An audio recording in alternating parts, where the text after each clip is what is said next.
যিনি খতিব মুকাররম, আমার সম্মানিত উস্তাজুল মুকাররম আল্লামা মুফতি ডক্টর বখতিয়ার উদ্দিন আল কাদেরী মুত্তাজিলুল আলীকে আল্লাহ যেন পরিপূর্ণ সুস্থতার জিন্দেগি নসিব করেন।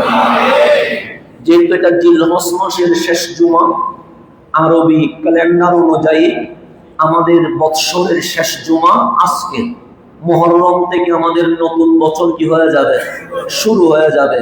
একদিকে বছর শেষ, অন্যদিকে বছর শুরু। হায়াত যদি না থাকে তাহলে বৎসরের শেষ জুমার মধ্য দিয়ে আমরা দুনিয়ার সফর কি করব, শেষ করব।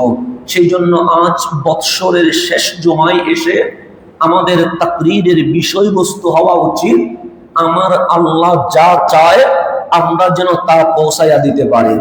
আমি একটা জিনিস চাই, আল্লাহ সেটা চায় না, তাহলে বান্দার সাথে আল্লাহর মিলে না। আল্লাহ যেটা চায় আমিও সেটা চাই, তখন মাবুদ আর বান্দার সম্পর্ক বন্ধুত্বে পরিণত হয়ে যায়। তো আজকে আমাদের বিষয় হবে আমার মালিক আমার কাছে কি চায়। যেমন আল্লাহ রাব্বুল আলামিন যখন কথা বলে আল্লাহরও বক্তব্য আছে, ওই বক্তব্যের নাম আল কোরআন। আমারও বক্তব্য আছে, কিন্তু আমার বক্তব্য কখনো দামি হতে পারে না। আমার আল্লাহ যখন কথা বলে আমার আল্লাহর বিষয় হয় সবার শ্রেষ্ঠ। আল্লাহর বিষয়ের চেয়ে সেরা কোনো বিষয় হতে পারে না। আর আল্লাহ যখন কথা বলে তখন আল্লাহর স্টাইল হয় বেস্ট স্টাইল। আল্লাহর চেয়ে ভালো উপায়ে কথা আর কেউ বলতে পারে না। এখন আমার মসজিদে রিকশাওয়ালাও আছে, সচিবও আছে, সবার মেন্টালিটি কখনো একরকম নয়। তা আমার কথা কখনো সচিবের জন্য হবে, কখনো রিকশাওয়ালার জন্য হবে, কিন্তু আমার আল্লাহ যখন কথা বলে তখন তিনি শ্রোতার প্রতি সজাগ থাকে। এমন ভাবে কথা বলে সচিব যেভাবে বুঝবে একজন রিকশাওয়ালাও সেভাবে বুঝতে পারবে। এটা আমার আল্লাহর স্টাইল। সেজন্য আল্লাহ কথা বলার সময় তিনটা মেথড নিয়ে কথা বলেন। এক নাম্বার, বিষয় হবে সবচেয়ে বেস্ট, স্টাইল হবে সবচেয়ে বেস্ট। শ্রোতা মনোযোগ আকর্ষণ করে আমার মালিক কথা বলে। সেজন্য কোরআন যখন উল্টাবেন তখন দেখবেন মক্কি সূরা, মদনী সূরা। মক্কার মানুষের মন মেজাজ একরকম, মদিনার মানুষের মেজাজ আরেক রকম। এখন আপনি গিয়ে দেখবেন মক্কার পরিবেশ একরকম, মদিনার পরিবেশ আরেক রকম। মক্কার মানুষ কথা বলে এক স্টাইলে, মদিনার মানুষ কথা বলে আরেক স্টাইলে। মক্কার মদিনার পরিবেশ ভিন্নতা। কোরআন খোলেন, মালিকের কথাগুলো দেখেন। মক্কি সূরা যেখানে সেখানে স্টাইল একরকম, মদনী সূরা যেখানে সেখানে স্টাইল আরেক রকম। কেন? আল্লাহ যখন কথা বলছে মক্কার মানুষের মন মানসিকতা দেখে এরপর কথা বলছে। যখন নবীজি মদিনায় আসছে তখন মালিকের কথা পরিবর্তন হয়ে গেছে। কেন? মালিক বলে কথা পরিবর্তন করি নাই, মদিনার মানুষ যেভাবে বুঝবে মক্কার একই কথাকে আমি ভিন্ন স্টাইল উপস্থাপন করে দিয়েছে। সেজন্য মক্কি মদনী দুইটা ভাগ করেছেন। কেন? আল্লাহ বুঝাইতে চাচ্ছে তুমি যখন কথা বলবা তখন শ্রোতা মেপে কথা বলবা, ওজন কতটুকু নিতে পারবে এটা বুঝে কথা বলবা।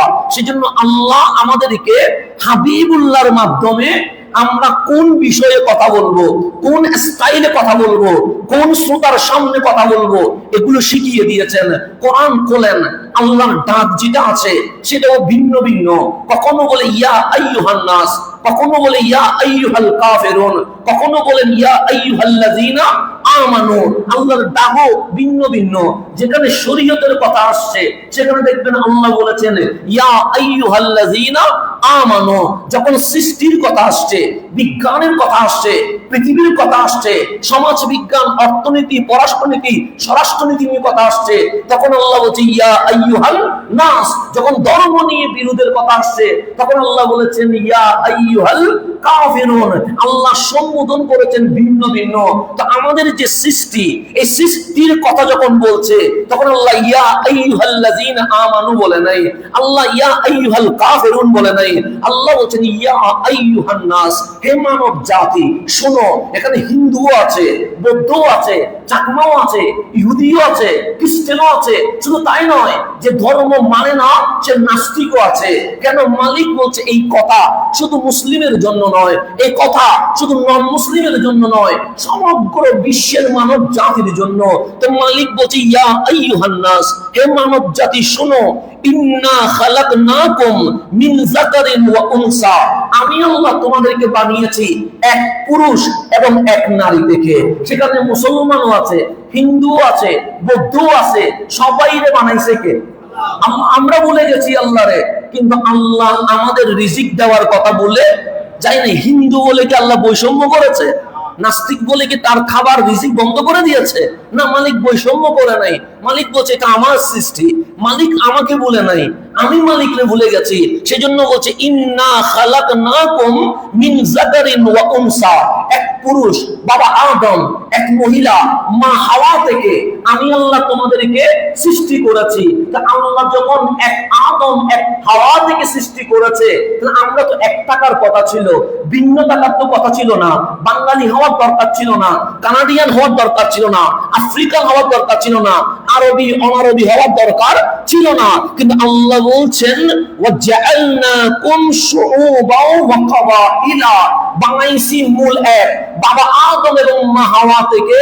সেখান থেকে বের করে আমি আল্লাহ তোমাদেরকে জাতি আর গোষ্ঠীতে শ্রেণীবিন্যাস করে দিয়েছি। সেজন্য আমরা বাঙালি হয়ে গেছে, উনি আরবি হয়ে গেছে, উনি আফ্রিকান হয়ে গেছে, উনি ইউরোপিয়ান হয়ে গেছে। এটা করে দিয়েছেন কে? আল্লাহ। আল্লাহ বলছেন গ্রুপিংটা আমি করে দিয়েছি, শ্রেণীগত গোষ্ঠী করে দিয়েছি, জাতিগত পার্থক্য করে দিয়েছি। এটা করেছেন আল্লাহ। তো মালিক গ্রুপ যখন করে দিয়েছো, ফিতনা তো বাড়বে, হানাহানি তো বাড়বে, মারামারি তো বাড়বে। আল্লাহ বলছেন না লিতাআরাফু, এই যে জাতিগত গোষ্ঠীগত শ্রেণীবিন্যাস করেছি, তার মধ্য দিয়ে গ্রুপিং হবে না, মারামারি হবে না, হানাহানি হবে না। লিতাআরাফু, তোমরা একজন আরেকজনকে চিনবে। এই চিনার মধ্য দিয়ে পুরো পৃথিবী এক ভালোবাসার জগতে পরিণত হয়ে যাবে। মালিক বলছে গ্রুপিং জাতিগত শ্রেণীগত বিন্যাসের কারণে হিংসার আওয়াজ উঠবে না, প্রেমের আওয়াজ উঠবে। কেন? ওয়ামা আরসালনাকা ইল্লা রাহমাতাল লিল আলামিন, যিনি দাওয়াত দেওয়ার জন্য দুনিয়ায় আসছে, উনি হিংসা প্রতিষ্ঠা করতে পারে না, ফিতনা করতে পারে না। উনি রাহমাতাল লিল আলামিন, আফ্রিকা, এশিয়া, ইউরোপীয় সবাইকে উনি একত্রিত করতে পারে।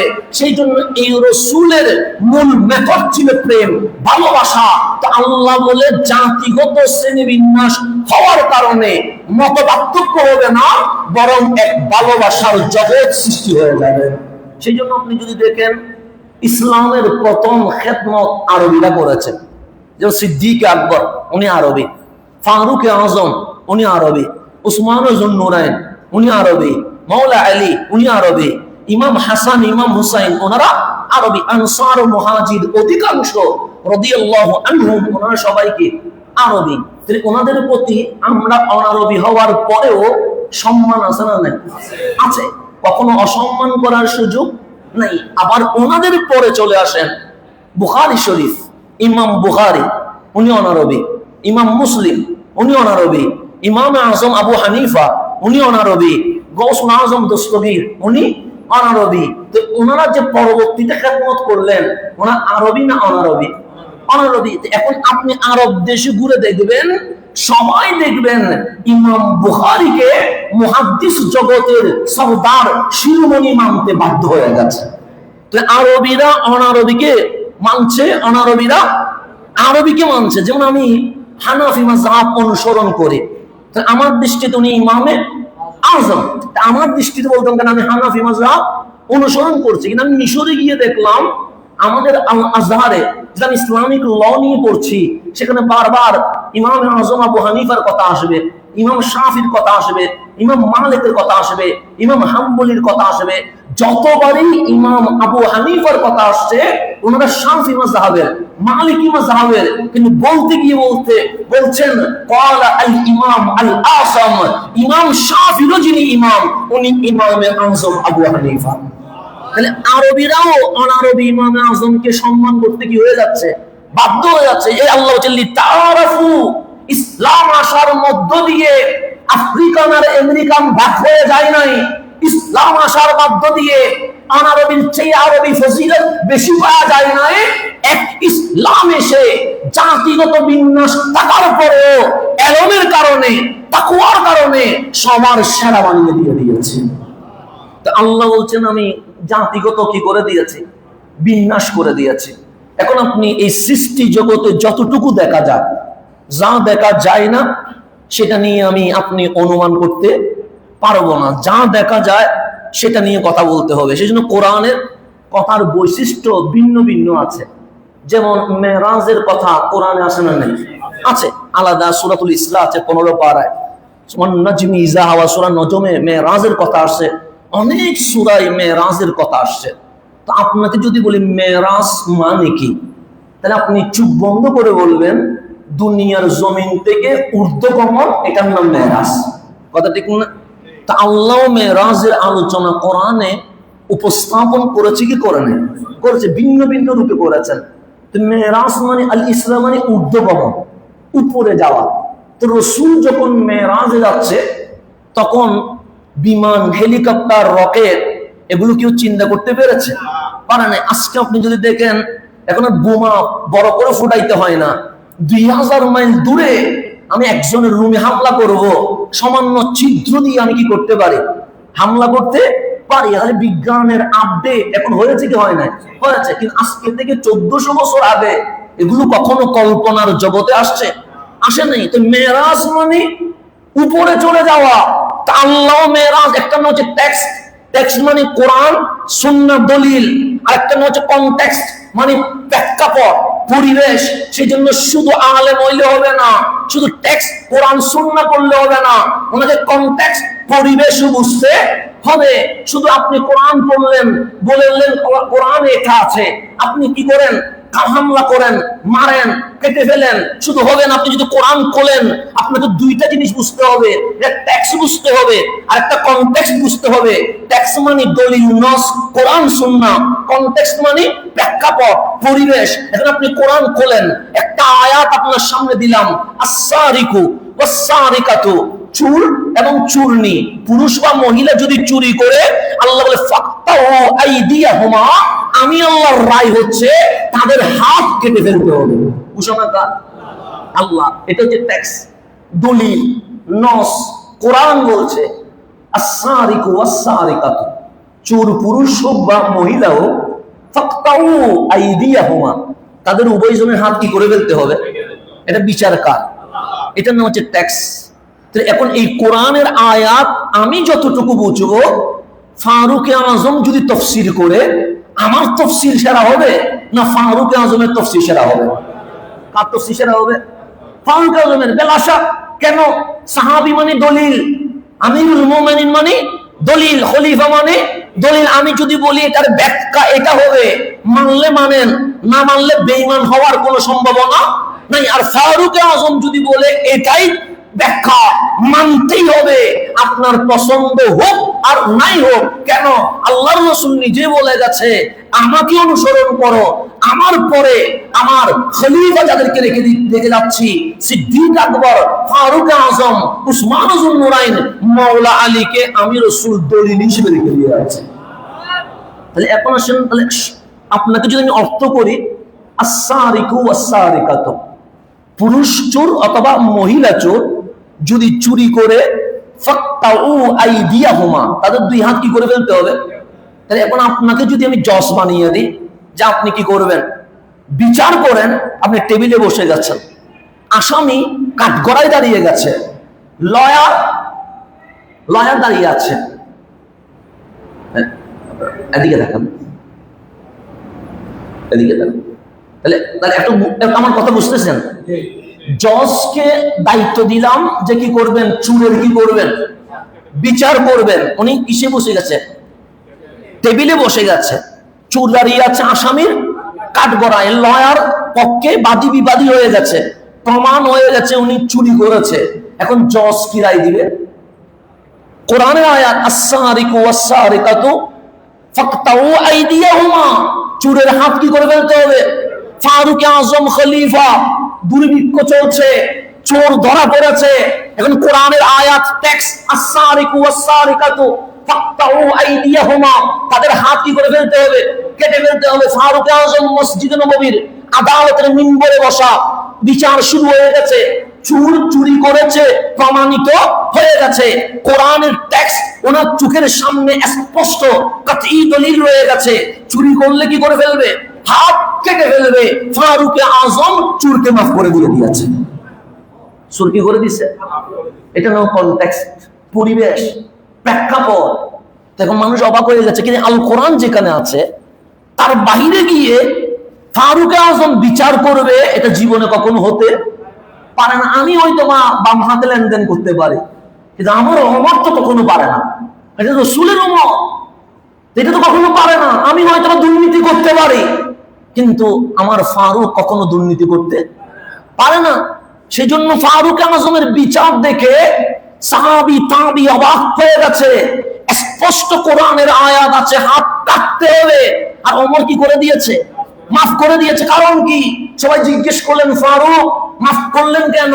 তখন ফারুক আজম হচ্ছে নস হচ্ছে, টেক্সট হচ্ছে, দলিল হচ্ছে, চুরি করলে হাত কাটতে হবে, কিন্তু কনটেক্সট হচ্ছে এখন যেই পরিবেশ চলছে, দুর্ভিক্ষ, খাবার নাই, এই চোর শৌখিন চোর নয়, অভাবের চোর, কনটেক্সটের কারণে আমি ওমর তাকে মাফ করে দিয়েছি।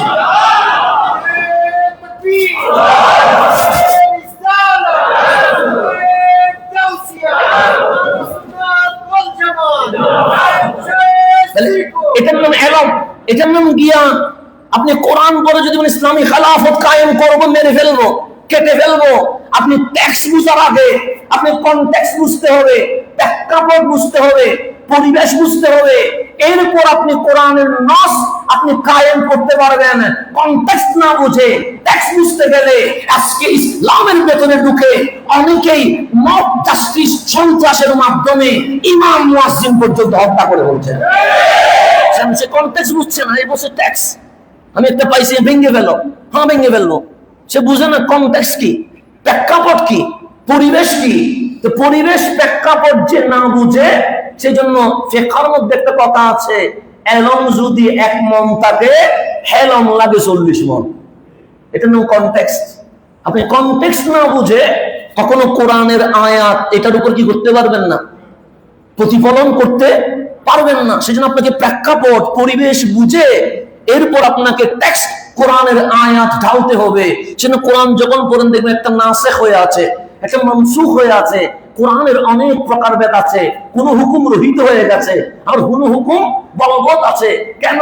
ওই কনটেক্সট, পরিবেশের উপর ভিত্তি করে মালিক মক্কায় ফতোয়া দিয়েছিল এটা করা যাবে না, কিন্তু মদিনার পরিবেশের দিকে তাকায়া মালিক বললেন এটা করা যাবে। এটা নাম কনটেক্সট। যেমন আমরা কবর জিয়ারত করি কি করি না? করি। আমরা বলি কবর জিয়ারত সুন্নাহ, বলি কি বলি না? বলি। হ্যাঁ, অবশ্যই মাজার কেন্দ্রিক কোন ভণ্ডামি আমরা কখনো অনুমোদন দিতে, কিন্তু আমরা জিয়ারতের পক্ষে কি বিপক্ষে? পক্ষে। তো পক্ষে যারা আছি তাদেরও কিছু দলিল আছে না? নেই? আছে। আবার আমাদের বাংলাদেশে জিয়ারতকে অনেকে পূজা বলছে, বিদআত বলছে, এরকমও আছে না? নাই? আছে, আছে। তো ওনাদের কিছু দলিল আছে না? নাই? আচ্ছা, এটা অস্বীকার করার কোনো সুযোগ নাই। ওনারা যে জিয়ারতের বিরুদ্ধে বলছে, ওনাদের কিছু ট্যাক্স আছে। আমরা যে জিয়ারতের পক্ষে বলছি, আমাদেরও কিছু ট্যাক্স আছে। কিন্তু এখন ট্যাক্স তো দুইটা হয়ে গেছে, একটা নাও আছে আর একটা হাও আছে। জিয়ারত নাও আছে, জিয়ারত হাও আছে, দুইটাই বলেছেন রহমতুল্লিল আলামিন। একবার নাও বলেছে, একবার হাও আছে। তো কামলিওয়ালা যখন মক্কায় ছিলেন, মক্কা তখন মুসলমান কম, মুশরিক বেশি। মক্কায় যখন রাসূল আরবি দাওয়াত দিচ্ছে, তখন যখন নবুয়তের প্রকাশের প্রথম বছর, তখন কি কোনো মুসলমান আছে? তো যারা মারা যাচ্ছে তারা কি? মুশরিক তো মারা যাচ্ছে। তো মুশরিক যেখানে মারা যায় সেখানে কোনোদিন জিয়ারত হয় না। তাহলে মুশরিক বেশি, মুমিন কম, মুমিন কম, হাতে গোনা যায়, 1 2 3 4 গোনা যায়। ইভেন কি আমার রাসূল যখন 13 বছর দাওয়াত দিয়েছে তখনও গনে দেখে মাত্র 700 জন। কয়জন? 13 বছরে 700 জন গনে দেখছে, গোনা যায়। তো যেখানে মুশরিক বেশি, মুমিন কম, সেখানে কামলিওয়ালা বসে জিয়ারত করা যাবে না। কেন যাবে না?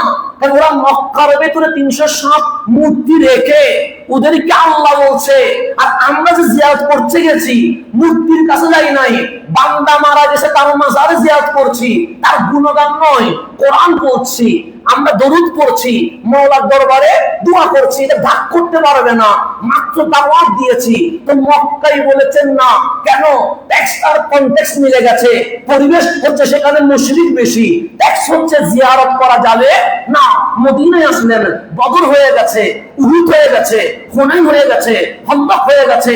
মদিনার রাস্তায়, মদিনার মসজিদের বারান্দায়, মসজিদের পুকুরের আশেপাশে মুসলমানের কবর আর কবর, মুসলমানের কবর আর কবর। কাবলিওয়ালা বলেন কনটেক্সট কি? মদিনায় মুসলমান বেশি, মুশরিক কম। তখন আমার কাবলিওয়ালা বলেন না হাইতুকুম আন জিয়ারাতিল কুবুর। হ্যাঁ, মক্কার পরিবেশ ছিল, সেখানে মুশরিক বেশি, মুসলমান কম, সেজন্য বলেন না হাইতুকুম আন জিয়ারাতিল কুবুর। জিয়ারত করা যাবে না। কিন্তু মদিনায় আসলাম, কনটেক্সট ভিন্ন হয়ে গেছে, পরিবেশ ভিন্ন হয়ে গেছে, মুসলমান বেশি, মুশরিক কম। আমি নবী ঘোষণা করছি ফাজুরুহা, আজকে থেকে মন ভরে জিয়ারত করতে থাকো। তাহলে টেক্সট আর কনটেক্সট আছে না? নাই? আছে। ওনাদের যেটা, সেটার পরিবেশ আর বাংলাদেশের পরিবেশ একরকম নয়। এটা হচ্ছে মক্কার ফতোয়া, এখন আর চলবে না। ফতোয়া দিতে হবে কোনটা? মদিনার ফতোয়া। কেন? মদিনার কনটেক্সট আর বাংলাদেশের কনটেক্সট এক এবং অভিন্ন রয়ে গেছে। এটার নামে এলম। এলম মানে শুধু দলিল জানার নাম না, পরিবেশ বুঝে আপনাকে জ্ঞান বলতে হবে। যেমন আমরা বলবো কেটে ফেলো, ইসলামের মধ্যে কাটার কোনো বিধান নেই। মেরে ফেলো, ইসলামে মেরে ফেলার কোনো বিধান। 100 বিষয় আপনার সাথে আমার মতানৈক্য হবে, হতে পারে, কিন্তু দলিল দিয়ে মোকাবেলা করতে হবে। আর বিচার হলে বাংলাদেশ লয়ে আইন বিচার হবে। এই ছাড়া ব্যক্তি কখনো নিজ হাতে আইন নিতে পারে না। আপনি কনটেক্সট না বুঝলে আপনি মানুষকে উগ্র বানাবেন, আপনি কনটেক্সট না বুঝলে মানুষকে জঙ্গি বানাবেন, আপনি কনটেক্সট না বুঝলে মানুষকে বর্বর বানাবেন, আপনি কনটেক্সট না বুঝলে ইসলামের সুমহান বাণীকে আপনি এমন ভাবে উপস্থাপন করবেন মানুষের কাছে ইসলাম কঠিন মনে হয়ে ইসলাম ছেড়ে দিয়ে নাস্তিকের ভাবে চলে যাবে। সেজন্য আপনাকে টেক্সটও বুঝতে হবে, কনটেক্সটও বুঝতে হবে। সেজন্য ফারুক আজম বললেন, নবীজি যখন এই কোরআনের আয়াত পাঠ করেছিলেন তখন দুর্ভিক্ষ ছিল না, কিন্তু আমার এই পরিবেশে এখন কি হয়ে গেছে? দুর্ভিক্ষ, খাবারের অভাব হয়ে গেছে। সে আসলে চোর নয়, সে পেটের যন্ত্রণায় হয়তো বা মিসগাইড হয়েছে, কিন্তু তাকে সংশোধন হওয়ার কি দেওয়া যায়? সুযোগ দেওয়া যায়। এটার নাম কনটেক্সট। টেক্সটও বুঝতে হবে, কনটেক্সটও বুঝতে হবে। এখন আসলে আমার আল্লাহ বললেন, আমি কাবায়েল গোষ্ঠী করে ভাগ করে দিয়েছি, সব জাতিগত ভাগ করে দিয়েছি, লিতারাফু, যেন একজন আরেকজনকে চিনতে পারো। তা আমি বলছিলাম মেরাজ বলতে আপনি কি বুঝেন? আপনি বুঝেন ঊর্ধ্বগমন। তা আল্লাহ চাইলে তো বলতে পারতেন আমার নবী মক্কা থেকে ঊর্ধ্বগমনে চলে গেছে, বলতে পারতেন না? পারতেন। কিন্তু তখন এর কনটেক্সট কি? তখন বিমান নাই, আপনার যে বিমান দিয়ে বোঝাবে, হেলিকপ্টার নাই, আপনাকে হেলিকপ্টার দিয়ে বোঝাবে, রকেট নাই, রকেট দিয়ে বোঝাবে। তখন বিজ্ঞানের ওই সূত্র আবিষ্কার হয় নাই যে বিদ্যুতের গতির চেয়ে তোমার বাহনের গতির স্পিড যদি বেশি হয় তুমি নবমণ্ডল অতিক্রম করতে পারবে, এরকম কোন সূত্র আবিষ্কার হয় নাই। তখন মানুষ জানে নবমণ্ডলে অক্সিজেন নাই, যাবে কেমনে? আল্লাহ কনটেক্সট, পরিবেশকে বোঝানোর জন্য মানুষ যেন প্রশ্ন করতে পারে, আল্লাহ বললেন সুবহানাল্লাযী আসরা বিআবদিহি লাইলাম মিনাল মাসজিদিল হারামি ইলাল মাসজিদিল আকসা। মক্কা থেকে কোথায়? ফিলিস্তিনের মসজিদে। তো মালিক, এটা তো দুনিয়ার মেরাজ, তো উপরে, এটা কথা হবে তো কোথায়? উপরে। তা আপনি মাঝখানে কাহিনী কেন বললেন? আল্লাহ বলেন কনটেক্সট। কারণ আমার বান্দা হেলিকপ্টার তো চিনে না, আমার বান্দা রকেট তো চিনে না, তো যে রকেট চিনে না সে বুরাক নিয়ে কি বলবে? তো আমার নবী যে মেরাজে গেছে, যদি কোনো সন্দেহ পোষণ করে যেন ফিলিস্তিনের মসজিদে আকসা নিয়ে কামলিওয়ালাকে প্রশ্ন করতে পারে, এই প্রশ্নের সুযোগ আমি আল্লাহ দিয়ে দিয়েছি। কেন? কারণ মক্কা থেকে ফিলিস্তিন যাইতে তখন তার বিমান নাই, যাইতে লাগে 7 দিন, আসতে লাগে মোটামুটি 14 দিন। তা আল্লাহ রসুল তো 14 দিন সময় নেন, লাইলাম সামান্য সময়ে। তো তোমার যদি আপত্তি থাকে কেমনে গেল, তো রসুলকে জিজ্ঞেস করো যে মসজিদ আকসার দরজা কয়টা, জিজ্ঞেস করো জানলা কয়টা, জিজ্ঞেস করো কোথায় সুলাইমান আলাইহিস সালামের মিম্বরটা আছে, জিজ্ঞেস করো।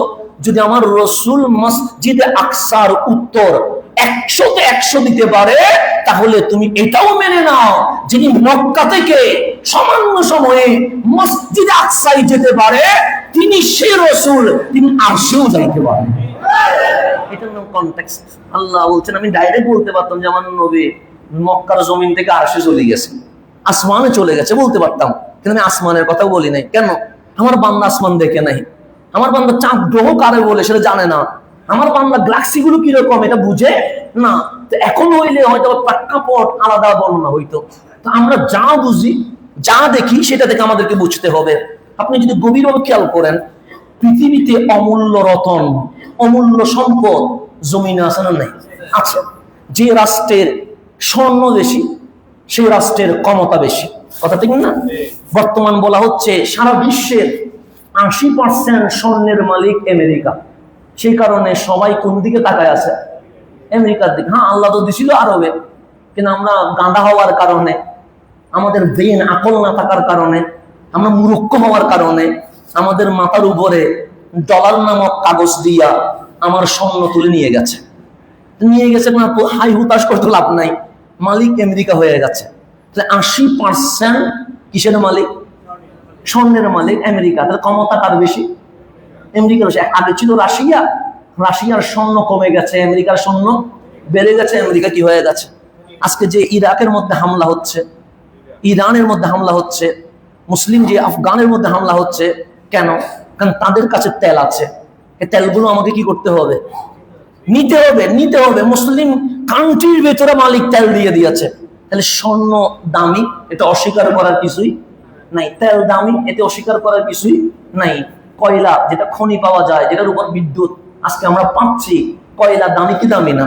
দামি। কিন্তু আপনি চোখ বন্ধ করে দেখেন, স্বর্ণটা জমিনের উপরে নয়, স্বর্ণের খনি কোথায়? জমিনের নিচে।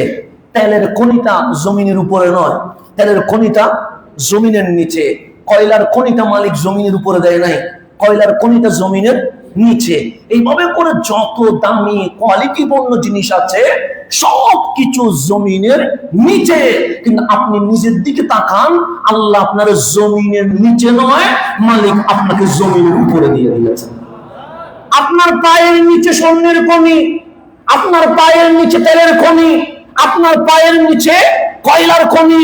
তো মালিক বলে, তুমি পৃথিবীতে যত দামি কোয়ালিটি সম্পন্ন যেই সম্পদের কথা বলছো, স্বর্ণ বলো, তেল বলো, কয়লা বলো, সব জমিনের নিচে, কিন্তু তোমার কদমটা দেখাও, তোমার কদম জমিনের উপরে। লাকাদ কাররামনা বনি আদম, স্বর্ণের চেয়ে, তেলের চেয়ে, কণের চেয়ে, আমার মাখলুকাত জগতে সমস্ত সৃষ্টির চেয়ে আমি আল্লাহ আমার বনি আদম, আমার বান্দাকে সবচেয়ে বেশি সম্মানিত করে দিয়েছি। তাহলে আল্লাহ বলছে সবচেয়ে সম্মানিত আমরা। কে বলছে? আল্লাহ বলছে কাররামনা, আমাদেরকে সম্মানিত করেছেন কে? আল্লাহ। আপনি আমার নামে স্লোগান দিয়েছেন, এটার মেয়াদ হয়তো 1 বছর থাকবে, সর্বোচ্চ 10 বছর থাকবে, কিন্তু এরপর এটা হারিয়ে যাবে। কত ঠিক না? কত মানুষ এসেছিল, কত মানুষ চলে গেছে, এইগুলা পৃথিবী থেকে কি হয়ে গেছে? ভুলে গেছে। আমি যদি আপনাকে বলি 30 বছর আগে বাংলাদেশের শিক্ষামন্ত্রী কে ছিল, বলতে পারবেন? মুছে গেছে। অর্থমন্ত্রীর নাম মুছে গেছে। 100 বছর আগে ইরাকের প্রেসিডেন্টের নাম কি ছিল, বলতে পারবেন না। কেন? মুছে গেছে। 100 বছর আগে আমেরিকার রাষ্ট্রপতির নাম কি ছিল, বলতে পারবেন না, মুছে গেছে। কারণ এগুলো মুছে যায়। কেন?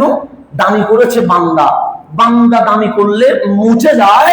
আল্লাহ কাদে কাররামনা, মালিক দামি করলে কিয়ামত পর্যন্ত স্মরণীয় হয়ে যায়। একটা মালিকে দামি করা আর একটা কে দামি করা? বান্দা দামি করা। দামি করার মাঝে 2টা ভিন্নতা আছে। আপনি চাইলে ফেসবুক, ইউটিউবে বট বাহিনী বলেন একটা, যেটার মাধ্যমে কাউকে পৌঁছানোর চেষ্টা করা হয়, আবার কাউকে উপরে তোলার কি করা হয়, চেষ্টা করা হয়, এটার নাম দিচ্ছে বট বাহিনী। এটা কাউকে পৌঁছায়, কাউকে কি করে তুলে। তো এটা নিয়ে কতদিন থাকবে? হয়তো 1 মাস, 1 বছর, 5 বছর, এরপর কি হয়ে যাবে, বিলীন হয়ে যাবে। কেন? বাহিনীটা কার? কোন একটা এজেন্টের। তা আল্লাহ বলে তুমি ওই এজেন্টের পিছনে ঘুরছো কেন? লাকাদে কাররামনা, আমার কাছে চলে আসো, আমি এমন দামি করব কোন বাহিনী তোমারে পৌঁছাইতে পারবে না, কিয়ামত পর্যন্ত আমি আল্লাহ তোমারে সম্মান করে দিব। এটা ঘোষণা কার? আল্লাহ। এখন আল্লাহ বলছেন লাকাদে কাররামনা বনি আদম, তোমাকে আমি জমিনের নিচে থাকতে পারতাম, কিন্তু সকল দামি জিনিস জমিনের নিচে রেখে তোমাকে জমিনের উপরে দিয়ে আমি এটা প্র্যাকটিক্যাল বাস্তবতার আলোকে প্রমাণ করেছি আমার বান্দা সবার চেয়ে দামি। সেজন্য আমাদের মাথাটা সমাজের নিচে হবে না। কেন? আল্লাহ এইভাবে করে বানাইছেন। গরুর মাথা চাইলে নিচে হয়ে যাবে, ছাগলের মাথা চাইলে কি হয়ে যাবে, নিচে হয়ে যাবে। কিন্তু আপনার মাথাকে আল্লাহ এমন ভাবে সাজিয়েছে, চাইলে কি হবে না। আপনি পানি পান করেন তো গরুর মাথা নিচে হয়ে যাবে, আপনার মাথা নিচে হবে না। আপনি ভাত খান তো ছাগলের মাথা নিচে হবে, কিন্তু আপনার মাথা কেন? আল্লাহ তুই এত দামি, এই কপালটা, এই চেহারাটা পানি খাবার এগুলোর সামনে নত হবে না। তুই মসজিদে চলে আয়, তোর মাথা ওই খাবারের মালিক যিনি রাজ্জাক ওনার সামনে নত হয়ে যাবে। সেই জন্য সিজদা 2টা দিতে হয়। সুবহানা রাব্বিয়াল আল্লাহ। 1 রাকাতে কয়টা দিতে হয়? 2টা। কেন? আপনাকে আল্লাহ বারবার বোঝাচ্ছে মাথাটা এত দামি, এটা সৃষ্টির সামনে নত হয় নাই, এটা নত হয়েছে কার সামনে? সেটা নামাজে 1 রাকাতে দাঁড়াবেন একবার, সুবহানা রাব্বিয়াল আযীমের জন্য রুকুতে যাবেন কয়বার? একবার। কিন্তু সিজদায় আপনি কয়বার যাবেন? 2বার। কেন? আল্লাহ বলছে এটা বারবার নত কর আমার সামনে। কেন? তোর মাথাটা এত দামি, এটা কারো সামনে নত হয় নাই। তো সুবহানা রাব্বিয়াল আলা বলে আমার সামনে নত করবি। লাকাদে কাররামনা, আমি তুলতে তুলতে তোকে আরশের লৌহ কলমের চেয়ে আরো দামি করে দিয়ে দিব। সেজন্য আল্লাহ আমাদেরকে প্র্যাকটিক্যাল বাস্তবতার আলোকে আমাদেরকে দামি করে দিয়েছে। সেই জন্য দেখবেন হাতি বলেন, বাঘ বলেন, এগুলো মানুষের কি হয়ে যায়, মানুষের অনুসরণীয় হয়ে যায়। কিন্তু আপনাকে বাঘের ডানে বামে ঘুরাইতে পারবে না। হাতি আপনার মতো করে চলবে যদি প্র্যাকটিস দিতে পারেন, কিন্তু আপনি কখনো হাতির মতো চলবেন না। তো আল্লাহ বলে সবকিছু তোমার বশে এনেছি, কিন্তু তোমাকে কেউ বশ করবে এই সিস্টেম আমি আল্লাহ কখনো রাখি নাই। এখন আল্লাহরে জিজ্ঞেস করেন, মালিক আমি যে দামি হয়েছি, এই দামি হওয়ার পিছনে মূল কারণ কি? আপনি যদি প্রাণীগুলোর দিকে তাকান, সবার কান, চোখ, মুখ, নাক সবকিছু আছে না নাই? আছে। আমরাও খাই, সবাই খায়। আমরাও ঘুমাই, সবাই ঘুমায়। আমরাও সন্তান প্রজনন করি, ওরাও গরু ছাগলেও করে। কিন্তু আল্লাহ বলছেন ইকরা বিইসমি রাব্বিকাল্লাযী খালাক। আমার বান্দা দামি হয়েছে শুধু একটা কারণে, সকল প্রাণীর চোখ, কান, মুখ আছে, সবাই খায়, ঘুমায়, কিন্তু আমার বান্দার কাছে নলেজ আছে, জ্ঞান আছে, এলম আছে। আমার বান্দার এলম এত দামি হয়ে গেছে, ফেরেশতা কুল আমার আদমকে সম্মান করতে বাধ্য হয়ে গেছে। বাবা আদমকে সম্মান করেছে কিসের কারণে? এলমের কারণে। এলম, এলম, এখানে আর কিছু নেই। এলমের কারণে, আর কিছু নয়, এলম। আল্লাহ বলছেন এই করো হাবিব, আমি প্রথমে কুল হু আল্লাহু আহাদ বলছি না, আমি প্রথমে আকিমুস সালাহ বলছি না, আমি প্রথমে ওয়াতুজ যাকাত বলছি না, আমি প্রথমে বলছি ইকরা, পড়তে হবে। ইসলাম মূর্খতার নাম নয়, ইসলাম বড় বড় উগ্রতার নাম নয়, ইসলাম অশিক্ষিত হওয়ার নাম নয়। ইসলাম হচ্ছে ইকরা, পড়তে হবে। কেন? পড়লে জ্ঞান থাকলে তার নাম স্বাধীন, জ্ঞান না থাকলে তার নাম পরাধীন। আপনি মনে করছেন জেলখানায় গেলে মনে হয় পরাধীন। না না, জেলখানায় তো ইমামে আযম আবু হানিফাও গিয়েছে, জেলখানায় তো হযরত ইউসুফও তো গিয়েছে। কত দামি দামি মানুষ জেলখানায় গেছে। হযরত ইমাম হাম্বলি তো জেলখানায় গেছেন, হযরত ইমাম আহমদও তো জেলখানায় গেছেন। তো জেলখানায় যাওয়া পরাধীন নয়। হাজারো আলেম জেলখানায় গেছে কি যায় না? ইউসুফ আলাইহিস সালামের কি কোনো দোষ ছিল? না, উনি জেলখানায় গেছে। তো ইমামে আযমের কি কোনো দোষ ছিল? উনি জেলখানায় গেছে। তো ইমাম আহমদের কি কোনো দোষ ছিল? উনিও কোথায় গেছে? জেলখানায় গেছে। জেলখানায় যাওয়া মানে অপরাধী নয়। অসংখ্য নিরপরাধ মানুষও মাঝে মাঝে জেলখানায় যায়। আপনি যখন ইসলামের শরীয়তের কথা বলবেন, যখন আল্লাহ এবং রাসূলের হকের কথা বলবেন, মাঝে মাঝে আপনাকেও বিপদে পড়তে হবে। কেন? আল্লাহ রাসূল বলছে আমার পথটা সহজ নয়, এটা দুনিয়া দিতে হয়, আখিরাত নিতে হয়। দুনিয়া কি করতে হয়? দিতে হয়। আখিরাত নিতে হয়। আখিরাত যদি নিতে হয় দুনিয়া কষ্ট করতে হবে, কারণ আপনি আখিরাত দুনিয়াতেও আপনি বাদশা থাকবেন, আখিরাতেও বাদশা থাকবেন, এটা তো হতে পারে না। সেজন্য আমার নবীর জিন্দেগির দিকে যদি তাকান, আপনি নয় ফারুক আজম কান্না করে দিয়েছে, যিনি রহমতুল্লিল আলামিন, যিনি হাত তুললে মালিক কি করে দেয়, মোনাজাত কবুল করে দেয়।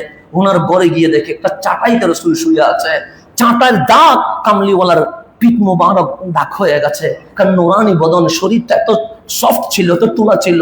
আপনি আমার সাথে হ্যান্ডশেক করেছেন, আপনার কি মনে হয়েছে? তা হাতের সাথে হাত লেগেছে। সাহাবায়ে কেরাম বলছে কামলিওয়ালা রসুলের সাথে যখন মোলাকাত করতাম তখন হাত মনে হয় না, যেন সফট তুলার সাথে আমাদের হাত স্পর্শ করেছে। এটা ছিল রহমতুল্লিল আলামিন, এটাই ছিল কামলিওয়ালা। উনি যখন ঘুমাইছেন চাটাই দাগ হয়ে গেছে, ফারুক আজম ডানে বামে তাকায়া দেখে পানি রাখার একটা পাত্র আছে, একটা শুকনো চামড়া যেটাতে কামলিওয়ালা তাহাজ্জুদ করতেন। এই তিন জিনিস ছাড়া আর কিছুই নাই। ফারুক আজমের মতো কঠিন মানুষ বাচ্চার মতো চিল্লাইয়া কান্না করে দিয়েছে। আমার কামলিওয়ালা বললেন, ওমর কাঁদছো কেন? সে কাঁদবো না তো কি করবো?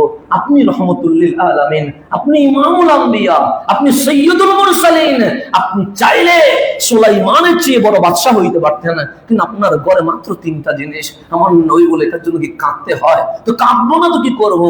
কামলিওয়ালা হাসি দিয়ে বলে, দুনিয়াটা দিয়ে দিয়েছি, মালিকের থেকে আখিরাতটা আমি নিয়ে নিয়েছি। আমি আখিরাত নিয়ে নিয়েছি। আমি সেদিন বাদশাহী করব যেদিন কারো বাদশাহী চলবে না। আমি সেদিন মাকামে মাহমুদে বসবো যেদিন তোমরাও সবাই নফসি নফসি করবে। সেদিন আমি বাদশাহী নিয়েছি, সেদিন দুনিয়াকে আমি লাথি মেরে দিয়েছি। ওমর, আমি যদি দুনিয়া নিয়ে নিই, আমি কালকে আমার উম্মত যখন নফসি নফসি করবে, সুপারিশ করবে কে? আমি সুপারিশের জন্য, শাফাআতে উযমার জন্য দুনিয়া লাথি দিয়ে দিয়েছি। মাওলারে বলছি, মাওলা আমার আখিরাত দিয়ে দাও। সেজন্য কিছু দিতে হলে কিছু ছাড়তে হয়, কিছু পেতে হলে কিছু ছাড় দিতেই হবে, এটা ছাড়া কোনো উপায় নাই। সেজন্য আপনাকে কিছু ছাড় দিতে হবে। তো আমাদেরকে দামি করেছে কিসে? এলমে। এলমে এলমে দামি, আল্লাহ তো দামি করেছে, কিন্তু কিসের কারণে? এলমের কারণে। তা আপনার এলম নাই, আপনি পরাধীন। আপনার এলম আছে, আপনি কি স্বাধীন? আপনি স্বাধীন। সেজন্য জাপানেও ক্ষেপণাস্ত্র ফেলছিল, কিন্তু আজ জাপান 1 নম্বরে চলে গেছে। কেন? এলমের কারণে, কারিগরি শিক্ষার কারণে। চীন আজকে এগিয়ে গেছে কেন? কারণ ওদের শিক্ষার কারণে। এভাবে করে প্রত্যেকটা রাষ্ট্র, এই ইসরায়েলের কথা বলছেন, তারা তো এসেছিল ফিলিস্তিনের কাছে উলঙ্গ, গায়ে কাপড় ছিল না, খাই নাই বলে শরীর চিকন ছিল। মুসলমান তো তাদের হৃদয়টা তো রহমতুল্লিল আলামিনের সিফাতে গুণান্বিত হয়েছে, সহ্য করতে পারে নাই, থাকতে দিয়েছে। থাক না কিছুদিন, খা না কিছুদিন। আজকে এসে আপনি যে আশ্রয় দিয়েছে তাকে মারছে। কিসে মারছে? তার জ্ঞান। তারা বসে গেছে, তারা গবেষণা করছে, তারা স্টাডি করছে, কিসে আমি নিয়ন্ত্রণ করব। এই নিয়ন্ত্রণ করার জন্য পুরো অনলাইন জগৎ নিয়ে নিয়েছে, পুরো ইলেকট্রনিক্স জগৎ নিয়ে নিয়েছে। আপনি বলছেন কোকা-কোলা আমি পণ্যটা বয়কট করব, আপনি বলছেন 7 আপ বয়কট করব, কিন্তু আপনি কি আইফোন বয়কট করতে পেরেছেন? আপনি কি ফেসবুক বয়কট করতে পেরেছেন? আপনি কি ইউটিউব বয়কট করতে পেরেছেন? আর আপনার সকাল থেকে রাত পর্যন্ত ইসরায়েলিরা তার প্রোডাক্ট এমন ভাবে লাগিয়ে দিয়েছে, আপনি চাইলেও বয়কট করতে পারবেন না। এটার নাম এলম। আপনি পোস্ট দিচ্ছেন যে কোকা-কোলা কি করে দিব, বয়কট করে দিব। আর মোবাইল দিয়ে দিয়েছেন, ইসরায়েলের মোবাইল দিয়ে দিয়েছেন। তো ইসরায়েলের মোবাইল দিয়ে ইসরায়েলের ফেসবুকে আপনি পোস্ট করছেন, আমি কোকা-কোলা কি করে দিলাম, বয়কট করে দিলাম। তো এখন আসেন, এই যে প্রোডাক্ট, এই প্রোডাক্টের বিপরীতে আপনার প্রোডাক্ট কোথায়? মুসলমানের আবিষ্কৃত আইফোন কই? মুসলমানের আবিষ্কৃত স্যামসাং কই? মুসলমানের আবিষ্কৃত ফেসবুক কই? মুসলমানের আবিষ্কৃত ইউটিউব কই? সেজন্য আমরা ছিলাম ইবনে সিনা, আমরা ছিলাম ইমাম গাজ্জালি, আমরা ছিলাম মুহিউদ্দিন ইবনুল আরবি। আমাদের কাছ থেকে বিজ্ঞান শুরু হয়েছিল, কিন্তু আমাদের আরবদেরকে নারী আর টাকা দিয়া এলম থেকে দূরে সরায়া মূর্খ বানায়া আমাদের এলম তারা শুরু করে ফেলেছে। আমাদেরকে দিয়েছে নারীর লোক, আমাদেরকে দিয়েছে ক্ষমতার লোক। সেজন্য তো দেখেন নাই ফিলিস্তিন মার্কায়, কিন্তু আরবের বাদশাগুলোর মুখ কি হয়ে গেছে? বন্ধ হয়ে গেছে। কিসে তাদেরকে স্ট্যাপলার মেরে দিয়েছে? কথা বলতে পারে না। কোন আরবের বাদশা ফিলিস্তিনের পক্ষে কথা বলতে পারে? পারে না। মুসলমানের পক্ষে কথা বলতে পারে? পারে না। কেন? সে বিকৃত একটা গোলাম, সে একটা পুতুল। তাকে ডানে ফিরাইলে ডানে ফিরে, সেটা বামে ফিরাইলে বামে ফিরে। তারা শিখাইছে তোমার বাথরুমটা স্বর্ণের হইলে ভালো হয়। বাথরুম স্বর্ণ দিয়ে কি করবো? কিন্তু তার বাথরুম কিসের? স্বর্ণের। তারা শিখাইছে তোমার ঘরে 40টা মেয়ে নিয়ে যাও, তুই ফুর্তি করো, তোমার বিশ্বে কি হচ্ছে এটা নিয়ে ভাববার দরকার নাই। আমাদেরকে নারী আর এই ক্ষমতার লোভ দিয়া পুরো এলম। ইমাম গাজ্জালির বই তারা নিয়ে নিয়েছে, ইবনুল আরবির বই তারা নিয়ে নিয়েছে, ইবনে বাতুতার বই তারা নিয়ে নিয়েছে, ইবনে সিনার বই তারা নিয়ে নিয়েছে।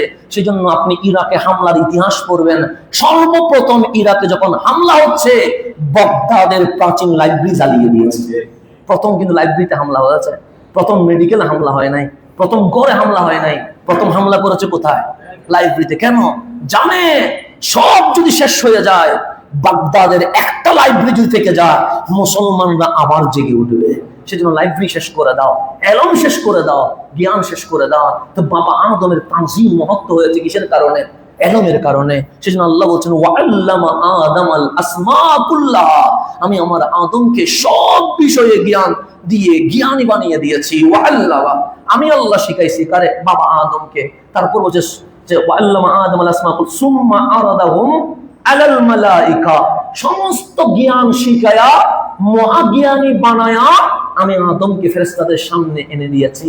ফেরেশতাদের সামনে এনে বলছিলাম আম্বিউনি বিআসমাই হাউলাই ইন কুনতুম সাদিকিন, যদি তোমরা সত্যবাদী হও আমার আদমের সামনে সৃষ্টি জগতের যে সৃষ্টিগুলো আছে এগুলোর নাম বলো। ফেরেশতারা বলছিলেন ক্বালু সুবহানাকা লা ইলমা লানা ইল্লা মা আল্লামতানা ইন্নাকা আনতাল আলিমুল হাকিম। মাওলা আমরা তো জানি না, তুমি যতটুকু জানিয়েছো ততটুকু জানি। আল্লাহ বললেন আদম আমার ফেরেশতারা কিন্তু ফেল হয়ে গেছে, তুমি বলো না। সৈয়দুনা আদম সমস্ত জ্ঞান যা শিখেছে ধারাবাহিকভাবে বিশ্বের শুরু থেকে শেষ পর্যন্ত সমস্ত নলেজ ফেরেশতাদের সামনে বলে দিয়েছে। আল্লাহ বলেন জ্ঞানীকে সম্মান করতে হয়। জ্ঞানীকে কি করতে হয়?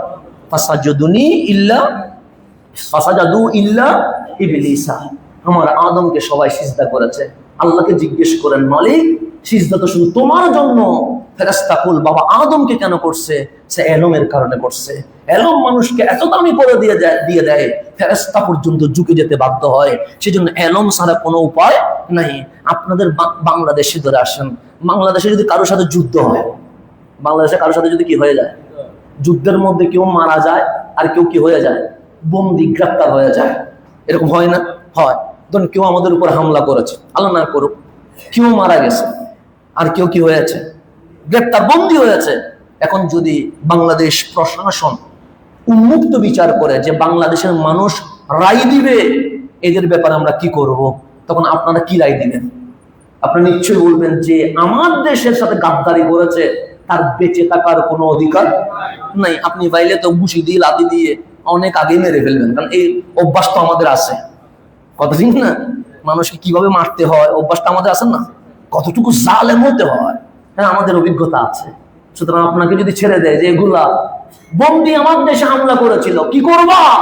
আপনি তো ঘুষতে মারি ফেলবেন, লাগতে মারি ফেলবেন, কারণ অভ্যাসগুলো তো আমাদের আছে।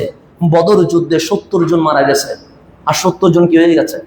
বন্দি হয়েছে, গ্রেফতার হয়ে গেছে। আমার নবী বলেন আমার 2টা মন্ত্রী আছে, একটা সিদ্দিকে আর একটা ফারুকে আজম। ফারুক আজম একটু গরম, সিদ্দিক আকবর একটু কি নরম। আমার নবী বললেন ওমর 70 জন বন্দী হয়েছে, বিচার কি হবে? আমার ফারুক আজম বলছেন যারা আমার নবীর সাথে গাদ্দারি করে তাদের আবার কিসের বেঁচে থাকা, কোবাইয়া শেষ করে। এটার নাম ফারুকে আজম। দরদম দিয়ে আমার নিজে মারতে যায় নাই। আপনি মনে করেন আমি ফারুকের মতো গরম বলে আবার ঘুষি দিয়েন না।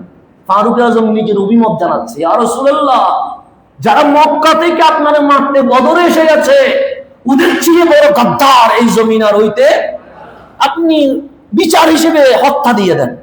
আর হত্যার আসামি তো, কত মারতে এসেছে, কথা তো ঠিক। আমার রাসূল বললেন তোমার কথা আমি শুনলাম, আবু বকর আপনি বলেন। উনি একটু দয়ালু মানুষ। তো এখানে যারা গ্রেফতার হয়েছে, যেহেতু মক্কায় অনেক আত্মীয় স্বজন আছে না, আছে তো, তাই বললেন সিদ্দিক বললেন ইয়া রাসূলুল্লাহ ওরা তো আমাদেরই আত্মীয় স্বজন, মারবেন কেন? কিছু ফিদিয়া মানে জরিমানা নিয়ে মাফ করে দেন। একজন বলছে কিছু কি নিয়া মানে জরিমানা ফিদিয়া নিয়ে কি করে দেন। আরেকজন বললেন কোবায়া শেষ করে দুইজনের অভিমত নেওয়ার পরে কামলিওয়ালা বললেন, তোমাদের মাঝে শিক্ষিত কে কে আছো হাত তুলো। তো ওই 70 জন বন্দীর মাঝে যারা শিক্ষায় শিক্ষিত তারা হাত তুললেন। আমার রাসূল বলছেন, তোমাদেরকে মারবো না, এক একজন মদিনার 10 জন ছাত্র ছাত্রীকে শিক্ষিত বানাবা, এটাই তোমাদের শাস্তি। এলম এলম শিক্ষা, আমার মদিনাকে শিক্ষিত বানাইতে হবে। তোমাদের মধ্যে যারা শিক্ষিত আছো তারা শিক্ষক হয়ে যাও, ছাত্র আমি নবী দিচ্ছি তোমাদেরকে। দেখেন বিচার কিরকম করে বললেন, শিক্ষা লাগবে। চাইলে বন্দীদেরকে 1 মাসে জেল দিতে পারতেন, অথবা মৃত্যুদণ্ড দিতে পারতেন, অথবা আজীবন মাটির নিচের কারাগারে থাকবে, এটা দিতে পারতেন। কিন্তু আমার রাসূল বলেন, না, তোমরা যারা শিক্ষিত আছো তাদেরকে আমি টিচার বানায়া তোমাদেরকেও সম্মান দিব, আর মদিনার যারা শিক্ষা অর্জন করতে পারে নাই তাদেরকে শিক্ষিত বানায়া আমি কামলিওয়ালা বিশ্বের লিডার হিসেবে প্রতিষ্ঠিত করে দিয়ে দিব। এটার নাম ইসলাম। ইসলাম শিক্ষাকে। এখন আপনি যখন শিক্ষা নেবেন, শিক্ষা 2 ধরনের আছে, একটা উপকারী আর একটা অপকারী।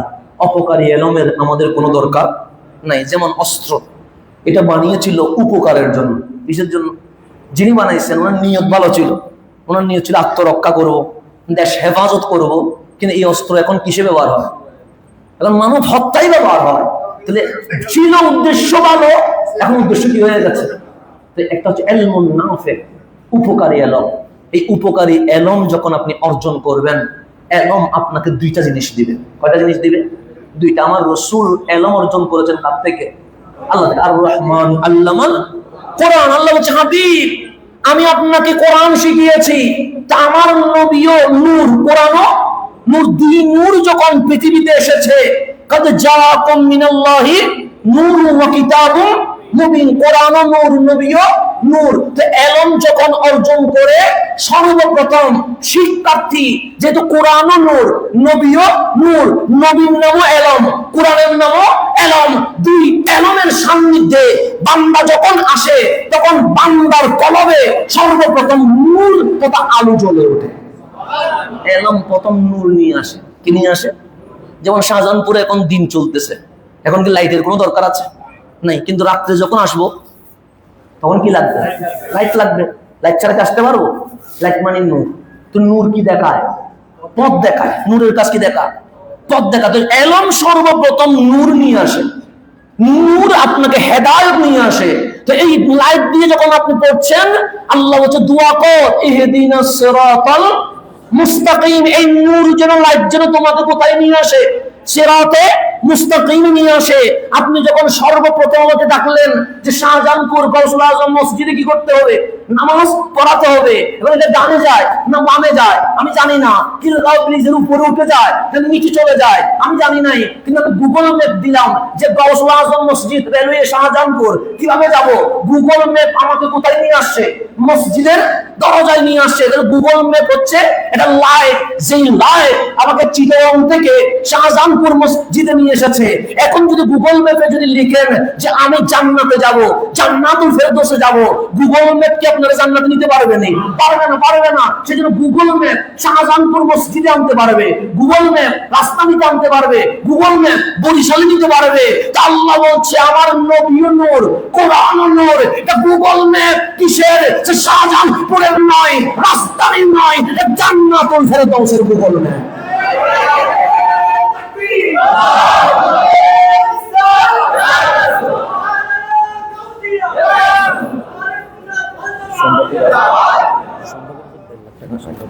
তাহলে এখন আসেন গভীর মনোযোগ। তাহলে প্রথমে এলম কি দে? নূর দে। নূর দে ইলমুন নাফি, উপকারী এলম। এলম নূর দে। এই নূর দিয়ে যখন হাঁটবেন, এটা আপনাকে হেদায়েত দে, সিরাতে মুস্তাকিম দে। তো এই ইলমুন নাফি এটা পাওয়া যাবে কার কাছে?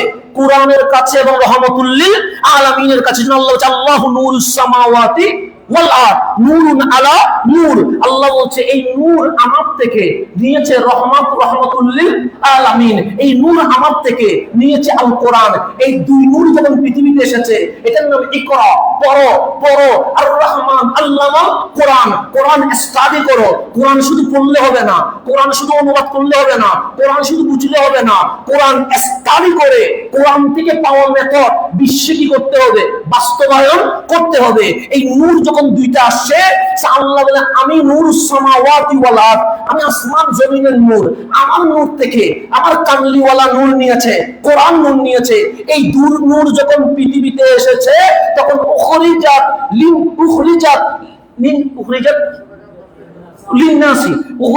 লিন্নাসি মিনাজ জুলুমাতি ইলান নূর, উখরিজাত লিন্নাসি মিনাজ জুলুমাতি ইলান নূর। এই দুই নূর পৃথিবীতে এসে আমার বান্দা মূর্খতার কারণে কখনো বা গাছের পূজা করেছে, সূর্যের পূজা করেছে, কখনো মূর্তি পূজা করেছে, জুলুমা অন্ধকারে ছিল। কিন্তু আমার নবী আর কোরআন দুই নূর এসে অন্ধকারে থাকা আমার বান্দাকে নূরানি বানায়া জান্নাতের দিকে রওনা হয়ে গেছে। তাহলে এলম আমাদেরকে কোথায় নিয়ে যাচ্ছে? নূরে নিয়ে যাচ্ছে, হেদায়েতে নিয়ে যাচ্ছে। নূর আর হেদায়েত আমাদেরকে কোথায় নিয়ে যাচ্ছে? সিরাতে মুস্তাকিম নিয়ে যাচ্ছে। সিরাতে মুস্তাকিম আমাদেরকে কোথায় নিয়ে যাচ্ছে? জান্নাতে নিয়ে যাচ্ছে। এতটুকু কি আপনারা বুঝেছেন? বুঝতে কোনো ঝামেলা হয়েছে? কোনো কঠিন হয়ে গেছে? কোনো আরো অনেক কথা রয়ে গেছে। দুনিয়ার হায়াত কি হচ্ছে? শেষ হয়ে যাচ্ছে, কিন্তু কথা আমার কি হচ্ছে না? শেষ হচ্ছে না। এখনো মাত্র 100 ভাগের 10 ভাগ শেষ করতে পেরেছি। আমি আজকে মনে করছিলাম পুরা প্রজেক্টটা আপনাদেরকে কি করে দিয়ে দিব, কিন্তু প্রজেক্ট আমি দিতে পারি নাই। আল্লাহ তাবারক ওয়া তাআলা আমাদেরকে কবুল করুক। আমিন।